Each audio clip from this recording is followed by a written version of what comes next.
इयाकुक्षि विवरे कृत्वा स्वयं रक्षति सर्वतः। नमामि जननीं देवीं परां प्रकृतिरूपिणीं। कृच्छ्रेण महता देव्या धारितोऽहं यदोदरे। तत्प्रसादात् जगदृष्टं मातुर्नित्यं नमोऽस्तु ते। पृथिव्या यानि तीर्थानि सागरादीनि सर्वतः वसन्ति यत्र తాం నౌమి మాతరం భూతి హేతవే. మాతృదేవో భవ పితృదేవో భవ. ఇప్పుడు మనము ఆగస్టు నెల 2026 సంవత్సరంలో గోచార ఫలితాలు ద్వాదశ రాశుల వారికి ఎట్లా ఉన్నాయి అనే విషయాన్ని మనం సశాస్త్రీయంగా తెలుసుకుందాము. శాస్త్రం కాకుండా ఒక్క మాట కూడా ఉండదండి. మిమ్మల్ని ఆనందపరచడం కోసం ఏవో లేనిపోరి మీకు లక్షలు వస్తాయి, కోట్లు వస్తాయి, నువ్వు కోటీశ్వరుడు అయిపోతావు, పిల్ల పెళ్ళి అయిపోతుంది, వెనకాల 5 అమ్మాయిలు పడుతున్నారు, ఇలాంటివి ఏమీ ఉండవండి. శాస్త్రం ఎంతవరకు చెప్పిందో అంతవరకే. రాసి పెట్టుకుని బల్ల బుద్ధి చెబుతున్నా హరి హరాదులు, ఈ బోడిగాడు చెప్పేదానికి హరి విష్ణువు, హరుడు అంటే శివుడు, వీళ్ళు కూడా తప్పించలేరట. ఇలాంటివన్నీ ఏం ఉండవండి. శాస్త్రం చెప్పినంత వరకు నేను చెప్తాను. అందుచేత మీరు శాస్త్రమే కావాలనుకుంటే దీన్ని చూడండి మా ఛానల్స్. మిగతావి మీకు అలాంటి ఆనందాన్ని ఇచ్చేవి, చెవులకి ఆనందం, మనసుకి ఆనందం 5 నిమిషాలే, తర్వాత ఏముండదు. అది తర్వాత ఏడ్పే. ఎందుకంటే మీరు దానికోసం ఎదురు చూసి డిసప్పాయింట్ అయిపోతాం, నిరాశ చెందుతాం, తర్వాత అంత దానివల్ల ప్రయోజనం. కాబట్టి శాస్త్రం కావాలంటే మాత్రం ఇప్పుడు మన ఛానల్ ఏ ఛానల్లో మీరు చూస్తున్నారో దీన్ని సబ్స్క్రైబ్ చేసుకోండి. మీరు యథార్థాన్ని తెలుసుకోండి చాలు. సింహరాశి వారికి ఆగస్టు నెల 2026 సంవత్సరంలో గోచార ఫలితాలు ఏ విధంగా ఉంటాయో తెలుసుకునేట్టు ప్రయత్నం చేద్దాము. ఇక్కడ సింహరాశి వారికి రవి యొక్క సంచారం తీసుకున్నట్టయితే వెనక రాశి అనేటువంటి కర్కాటకంలో 17 రోజులు ఉంటున్నారు. అది వ్యయస్థానం అంటారు దాన్ని. ఇక్కడ జన్మంలో 14 రోజులు సంచారం చేస్తున్నారు. ఎందుకంటే ఆగస్టు నెల 31 రోజులు కాబట్టి. అయితే ఇక్కడ ఈ రవి వ్యయస్థానంలో కానీ ఇటు జన్మంలో కానీ శుభ ఫలితములను ఇవ్వజాలరు. వ్యయస్థానంలో ఉన్నప్పుడు ధన వ్యయము, ధన నష్టము, అలాగే కొంతమందికి కలత నష్టము, అలాగే కొంతమందికి కొన్ని దొంగ బుద్ధులు ఉన్న వాళ్ళు ఉంటారు కదా, తప్పుడు పని చేసేటవాళ్ళు, అటువంటి వాళ్ళకి కారాగార శిక్ష పడే అవకాశం కూడా ఈ సూర్యుడి వల్ల ఏర్పడుతూ ఉంది. అలాగే ఇక ఈ సింహరాశిలో శుక్రుని యొక్క సంచారం 2 రోజులు జరుగుతోంది. తదుపరి 31 రోజులకు గాను మిగతా 29 రోజులు మీకు ద్వితీయ స్థానంలో సంచారం చేస్తోంది. ఇక్కడ శుక్రుని మనం చెప్పుకోవాలంటే 2 స్థానాల్లోనూ 2 రోజులు సంచారం చేసినా కూడా అటు సింహంలోనూ చాలా మంచి ఆలోచనలు, మంచి ప్రవర్తన, అంతా ఒక డివోషనల్ గా ఉండటము, ఇవన్నీ కూడా వస్తూ ఉంటాయి. ఆలోచనలు ఈ విధంగా ఉంటుంది శుక్రుడి యొక్క ప్రవర్తన 2 రోజులు. 29 రోజులు ద్వితీయ స్థానంలో ఉన్న కారణంగా ధనానికి లోటు ఉండదు. మాట కూడా చాలా చక్కగా మాట్లాడటం, ఎదరవాడికి ఇంకా మాట్లాడితే బాగుండు ఈయన అనిపించేటటువంటి విధంగా సబ్జెక్టు ఉంటూ ఉంటుంది అనమాట. ఆ విధంగా మాట్లాడటము, అలాగే కుటుంబంలో కూడా ఆహ్లాదకరమైన పరిస్థితి ఉండటము ఉంది. ధనానికి లోటు రానివ్వరు. ఈ విధంగా శుక్రుడు 2 స్థానాలలోనూ కూడా నెలకి నెల అంటే 31 రోజులు కూడా శుభ ఫలితాలే ఇస్తూ ఉన్నారు. ఇక సింహ రాశిలోనే కేతు యొక్క సంచారం జరుగుతోంది. కేతు యొక్క సంచారము జన్మంలో శుభ ఫలితములను ఇవ్వజాలదు.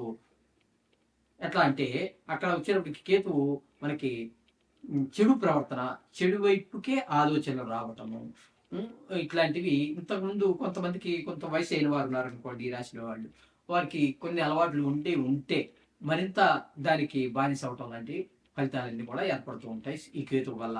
ఇంకా చెప్పాలి అన్నట్టయితే 7వ స్థానంలో రాహుగ్రహ సంచారం జరుగుతుంది. ఈ 7వ స్థానంలో రాహుగ్రహ సంచారం వల్ల ఎవరైనా 2, 3, 4, 5 కలిసి ఒక భాగస్వామ్యంలో వ్యాపారం చేస్తున్నట్టయితే వారి మధ్యన అభిప్రాయ భేదం ఏర్పడే అవకాశం ఉంటుంది.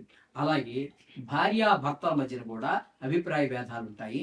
ఒకరికి కొంచెం ఇంట్లో కూడా ఎప్పుడు కానీ భిన్నాభిప్రాయాలు ఏర్పడినప్పుడు మనకి ఆహ్లాదకరమైన పరిస్థితి ఉండదండి. ఇంట్లో ఏదో వెళ్ళాలి, ఇంటికి వెళ్ళాలి, తినాలి, వెళ్తాం, అంతవరకే ఉంటుంది. కానీ మిగతావన్నీ కూడా సవ్యమైనటువంటి పద్ధతిలో నడవు వ్యవహారం.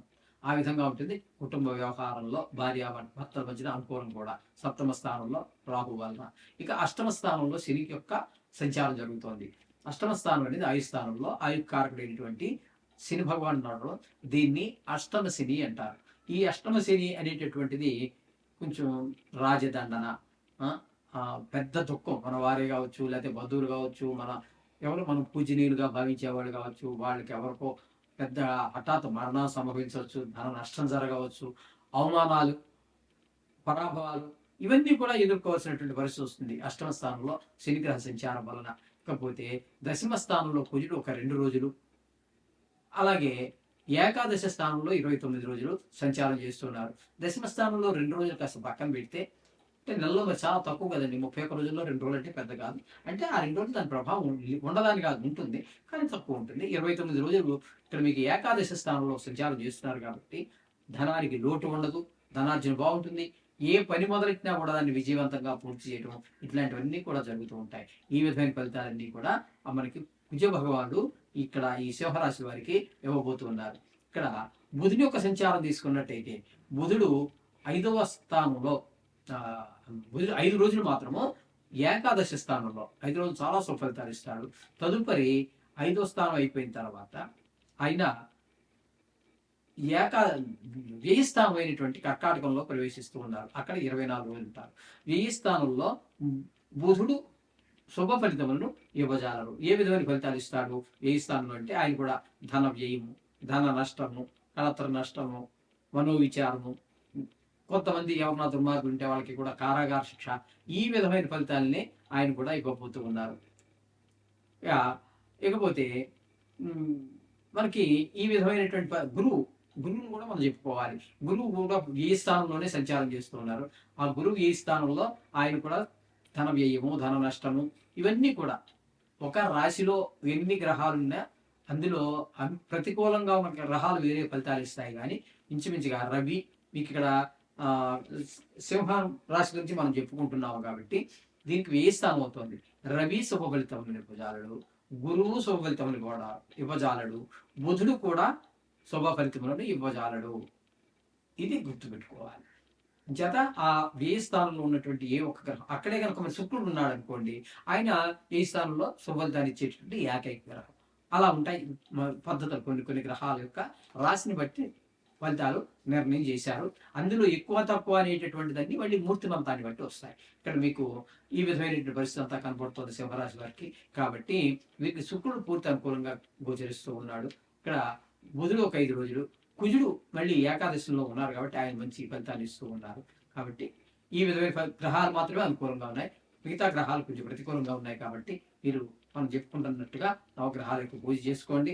తగిన విధంగా ఎక్కువ గ్రహాలు మనకి ప్రతికూలంగా ఉన్నప్పుడు ధనాన్ని ఆచితూచి ఖర్చు పెట్టండి. అలాగే మాట్లాడేటప్పుడు కూడా కోపానికి పోవద్దు, కొంచెం నిదానించండి. ఈ మాట అనొచ్చా అనకూడదా అని. లేకపోతే మాట వలనే మనకి మనుషులు దూరం అయిపోతూ ఉంటారు. అదే ఒకటి గుర్తుపెట్టు. శుభం భూయా.